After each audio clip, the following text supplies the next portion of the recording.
예, 오늘은 재정분권에 대한 이야기를 좀 나누도록 하겠습니다.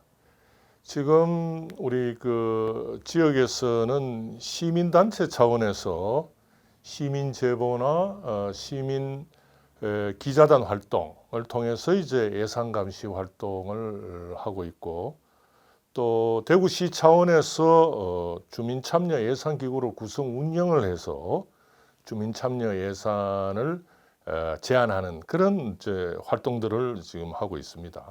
그런데 지금 대구시 한 해 예산 규모가 한 8조 정도 되는데 주민 참여 예산은 0.22%, 그러니까 8조에 그로 나누면 178억 정도, 아주 작은 규모입니다.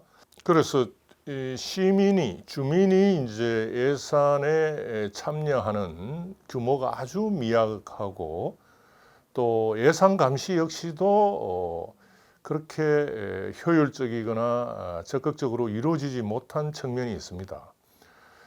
그거는 제가 볼 때 주민 또 시민들이 우리가 예산과 재정에 대한 결정권이 없는 데서 그게 원인이 기인한다고 볼 수 있습니다. 그래서 저는 이 재정분권이 바로 이런 그 주민이 또 우리 지방 정부가 상당히 예산에 대한 결정권을 가지고 있을 때 주민이 참여하고 예산을 감시하고 그런 게 더 잘 될 수 있다고 생각합니다. 그런 의미에서 재정분권은 굉장히 중요하고요. 그래서 이제 제가 재정분권에 대해서 설명을 드릴 텐데, 일단 재정분권은 네 가지 측면에서 볼 수 있습니다. 먼저 국세 지방세 비율을 어떻게 가져가느냐, 어떻게 조정하느냐가 재정분권의 한 측면이 있고요. 그 다음에 하나는 조세 결정권, 과세권을 가지는 것, 확보하는 것, 요게 이제 두 번째 측면이고, 그 다음에 이제 지역 간의 이제 재정 격차에 대해서 이거를 재정을 조정하는 것, 이게 이제 또 하나의 측면이고, 나머지 마지막 측면은 재정에 대한 시민 주민의 통제권을 어떻게 갖느냐, 어떻게 운영하느냐, 여기에 대한 네 가지 측면에서 재정분권을 볼 필요가 있습니다. 그러니까 일반적으로 재정분권은 중앙정부에서 지방정부로의 관련해서 과세권을 포함한 지방세의 비율을 높이는 방향으로 그렇게 일반적으로 이야기되고 있습니다만은, 그것의 이면에 더 중요한 것은 주민이 재정에 대한 결정권과 정보 접근권, 그리고 이제 예산 감시 평가권, 뭐 이런 게 이제 그런 내용을 포함해서 재정분권을 이해하실 수 있습니다. 먼저 국세 지방세 비율 조정에 대해서 좀 말씀을 드리면, 우리 사회에는 국세와 지방세 비율이 8대2 정도로 오다가 지난 문재인 정부에서 77대 23으로 이제 지금 국세 지방세 비율이 그렇습니다. 그러니까 지방세 비율을 높이는 게 의미가 있는 것이죠. 그래서 실제로 또 지방에서 쓰는 거는 100으로 봤을 때 국세가 한 40을 최종적으로 쓰고 지방에서 한 60을 씁니다. 그러니까 앞으로는 여기에 측면에서는 지방세를 그래도 60까지 하여튼 접근시키는 게 이제 중요한 과제가 되겠습니다. 그러니까 우리가 우리 지방세, 우리 지역에 쓸 수 있는 세원을 늘리는 것, 그래야 책임도 질 수 있고 거기에 대한 결정권도 제대로 행사할 수 있습니다. 그런 의미에서 국세 지방세 비율을 조정하는 게 재정분권에서 굉장히 중요한 측면이다, 이렇게 생각할 수 있고요. 다음에 이제 말씀드릴 거는 조세 결정권, 과세권을 이양하는 것입니다. 그런데 우리가 지방세라고 했을 때 이게 지방에서 결정하는 그런 세가 아니고 지방에 쓸 수 있도록 할당된 세입니다.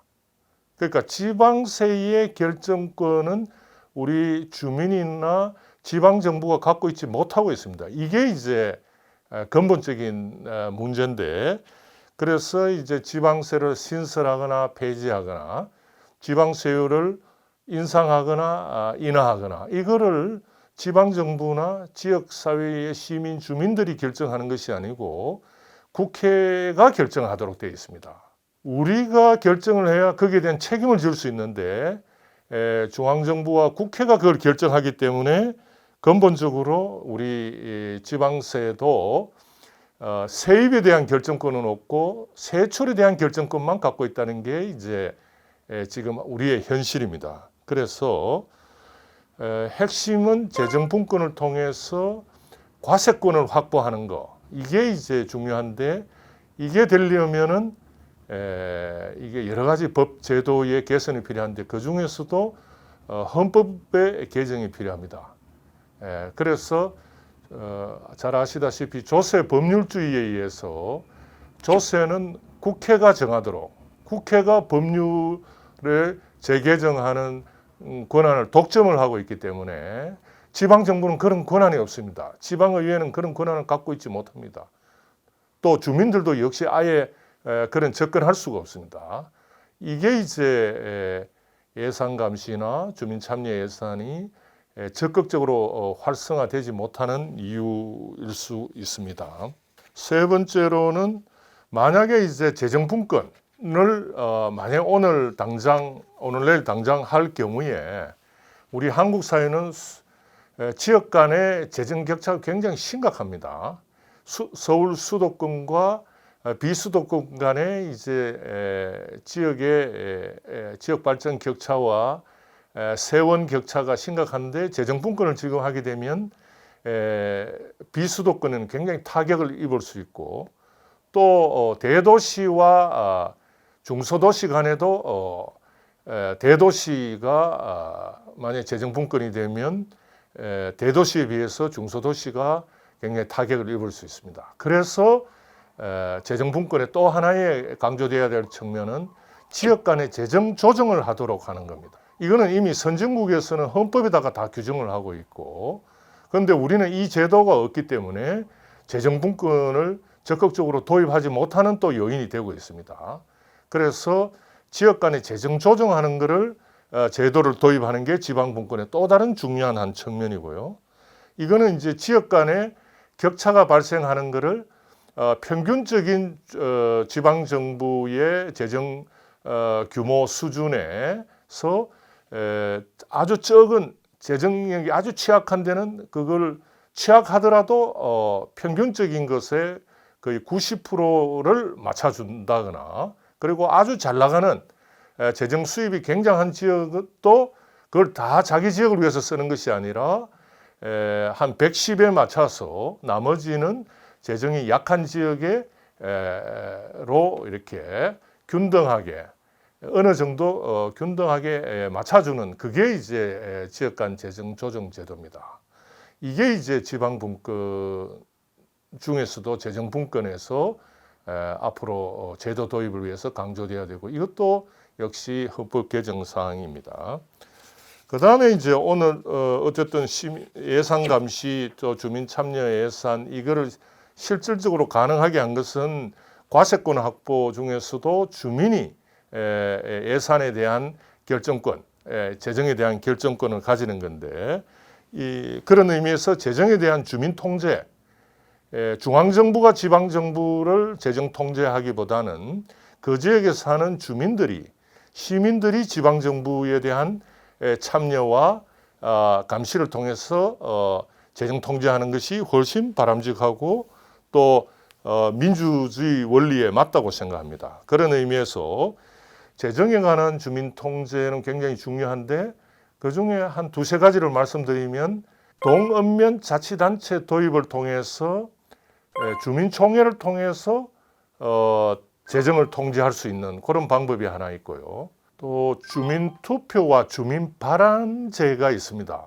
이거는 이제 주민투표와 주민발안에 대한 법을 제정을 통해서 가능합니다만은 주민투표는 지방정부가 이 일을 잘못하고 있을 때 이제 주민이 여기에 대해서 어떻게 보면 브레이크를 걸어주는 그런 어떤 제도입니다. 그 다음에 주민발안은 필요한 일을 하고 있지 않을 때 엑스레이드를 밟아주는 게 바로 주민발안입니다. 이 두 제도는 주민들이 직접 지방정부의 예산 운영과 참여할 수 있는, 결정을 해줄 수 있는 그런 어떤 제도입니다. 이런 제도가 있어야 실질적으로 주민에 의한 예산 감시가 이루어질 수 있고요. 또 이게 있어야 주민 참여 예산이 실제로 가능합니다. 한국 사회는 주민 투표법이 있으나 이거는 너무 많은 제약을 두고 있고 특히 재정에 대해서는 주민 투표를 하지 못하도록 되어 있습니다. 그래서 주민 투표법을 획기적으로 개정을 하고 아니면 주민 투표 및 발안에 관한 법을 도입해서 이런 재정 분권을 실제화시켜서 시민과 주민이 지방정부에 대한 예산 감시나 또 필요하다면 주민들이 적극적으로 주민 참여 예산을 제한할 수 있는 이런 좋은 제도가 있음에도 불구하고 우리 한국 사회는 도입되어 있지 않습니다. 바로 이 지점에서 앞으로 우리 지역사회의 시민들, 주민들께서 이 제도들 도입에 대해서 관심을 가지는 게 굉장히 중요합니다.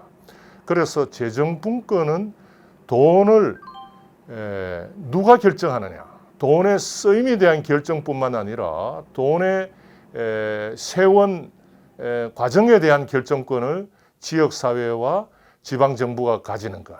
이게 이제 재정분권의 기본 내용이라 할 수 있겠습니다. 이상입니다.